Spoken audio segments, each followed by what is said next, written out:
सास के मेहमान। सिमर की सास की सारी जिंदगी किराए के मकान में ही बीती, लेकिन जब बेटा कमाने लायक हुआ तो उसने अपना बड़ा मकान बनाया। क्या है माँ, इतनी लंबी लिस्ट मेहमानों की? गृह प्रवेश है सिर्फ, शादी में तो तुमने इन लोगों को बुलाया ही था ना। अरे बेटा, तुम्हारे पिता और मैंने तो सारा आजीवन घर नहीं बनाया, ये सोचकर कि पैसा घर में लगा देंगे तो तुझे कहाँ से पढ़ाएंगे। अब बेटा, घर जैसी खुशी में मैं उन लोगों को कैसे भूल जाऊं जिन लोगों के साथ मैंने पूरा जीवन काटा। तभी वहाँ बहू आ जाती है। क्या माँ जी, कैसी बात कर रही हैं? बुआ जी, चाची जी, उनकी बेटियाँ, ससुराल वाले सभी तो आ रहे हैं। मैंने उनकी लिस्ट सुमन से पूछकर तैयार कर ली है। हाँ बेटा, ये लोग तो रिश्तेदार हैं, इन लोगों को तो बुलाना ही है, लेकिन जिन लोगों के साथ मैं किराए के मकानों में रही, वो मकान मालिक, वो पड़ोसी, उन्हें कैसे भूल सकती हूँ। माँ, लेकिन वो नीलम आंटी को तो मत बुलाना, बड़ा ही लो स्टैंडर्ड साउंड करती है वो। हाँ माँ, और वो किरण को भी। उनका पति और बेटा खाते कितना है? और नहीं तो क्या, शादी में भी 2000 रुपए वाली प्लेट में दनादन खा रहे थे। माँ कुछ नहीं बोलती, कमरे में चली जाती है। तुम्हारी माँ के तो चोचले ही अलग हैं, न जाने लोगों को क्या बताना चाहती है। अरे आस पड़ोस को तो ऐसे पूछ रही है जैसे कि रिश्तेदार। हाँ, जानता हूँ माँ को, वो किसी से जुड़ती है तो दिल से जुड़ती है। वैसे बात करता हूँ उनसे। सभी अपने अपने काम में लग जाते हैं। सास को नींद आ जाती है और वो सो जाती है। लग रहा है कि गुस्सा होकर सो गई। कपड़े भी अपने बाहर फेंक कर गई है। बहू है ना, नौकरानी जैसी, कर लेगी काम। बड़बड़ करती बहू सास के कमरे में जाती है और कपड़ों को उनकी अलमारी में रखती है कि तभी उसके हाथ में एक एल्बम और कुछ खत लगते हैं। अरे ये क्या है? बहू एल्बम देखती है जहाँ नीलम आंटी और सास के साथ छोटा सा उसका सुमन खड़ा होता है। इनके बचपन की फोटो। वो सारी फोटो देखकर जब खत को खोलती है तो वो किरण का होता है। बहू खत पढ़ने लगती है। खत में लिखा होता है, तू पैसे की चिंता ना कर, सुमन की पढ़ाई में कोई कमी ना हो, हम पड़ोसी नहीं बहने हैं। तभी सास जग जाती है। अरे बहू, क्या हुआ? कुछ चाहिए था क्या?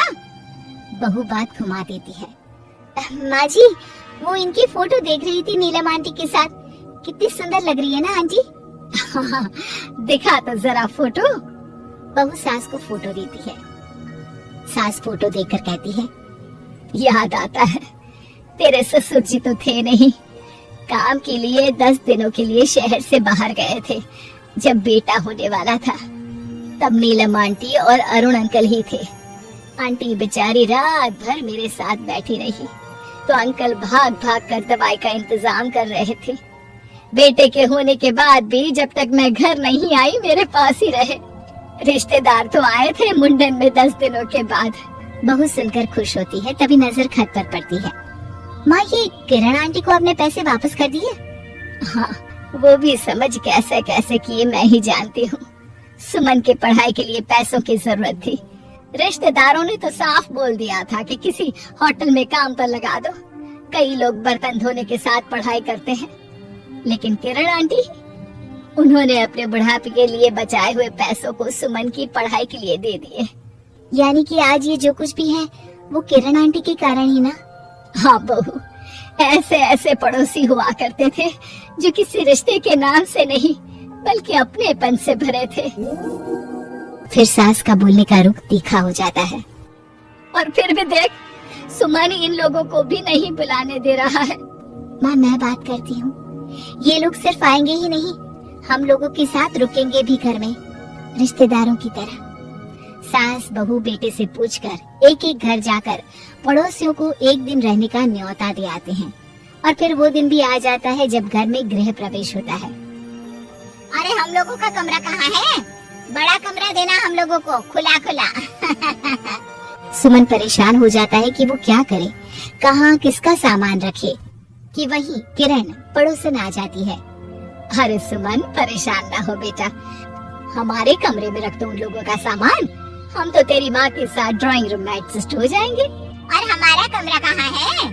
सुमन, जरा सामान कमरे में तो रखवा दो। अरे ये क्या, मेरे कमरे में तो सफाई ही नहीं है, अरे बता देती सुमन, हम कहीं और रह लेते। तभी वहाँ नीलम झाड़ू लेकर आ जाती है। अरे बबली दीदी कैसी बात कर रही है, चलिए मैं साफ किए देती हूँ कमरा। वहीं मामी जी भी आ जाती हैं। अरे सुमन दीदी, सबसे छोटा कमरा हम लोगों को ही देना था क्या? मायके की कोई परवाह नहीं है। वो मामी जी, किरण आंटी और नीलम आंटी की फैमिली एक ही कमरे में है ना, तो इसलिए आप और मामा दो ही तो लोग हैं। तो मामी तो बहू की मुंह से ये बात सुनकर गुस्से से लाल पीली हो जाती है।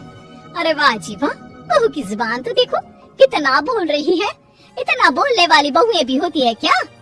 और रहने दो, जब मेरी बहन ने ही मेरे बारे में नहीं सोचा तो किसी और से क्या उम्मीद करे। दोनों सामान पैक करके घर से निकल ही रहे होते हैं कि नीलम आ जाती है। अरे राकेश भैया, मैं भी सुमन की तरह ही तो हूँ। आप तो हम लोगों को इतने साल से जानते हैं। हाँ, तुम लोग तो मेरी बहन से चिपकी रही गोंद की तरह। खैर कोई बात नहीं, रहो बड़े कमरे में। तभी अरुण वहाँ आ जाता है, जो नीलम का पति है। अरे अरे भाई साहब, थोड़ा तो वक्त दीजिए, हम सारे छोटे कमरे में शिफ्ट हो रहे हैं। सारे पड़ोसी छोटे कमरे में चले जाते हैं और मामा मामी बड़े कमरे में। बहू चाची के कमरे से बाहर निकल रही होती है कि देखो कैसे बड़ा मकान बनाकर इतरा रही है। अरे जब हम लोगों ने कहा था कि घर बनवा लो, तब तो लड़के को पढ़ाने की पड़ी थी। इतना पैसा रखी थी, महंगे कॉलेज में पढ़ाया, तब बात मानी होती तो सस्ते में मकान बन जाता। बहू आगे जाती है जहाँ दोनों पड़ोसन भी आपस में बात कर रही थी।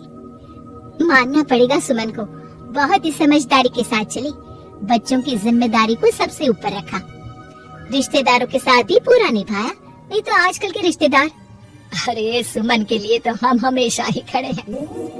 बहू तभी मामी के पास जाती है जहाँ वो मामा से कह रही होती है, बस अब आ गए इसके घर, अब तो ये रो रो कर भी बुलाएगी तो मैं ना आऊं। कैसे कमरे में रखा हम लोगों को, सुमन भी ना किसी काम की नहीं है। बहू सभी को देख समझ रही थी, रिश्तेदारों के नखरों के बीच पड़ोसियों का प्यार।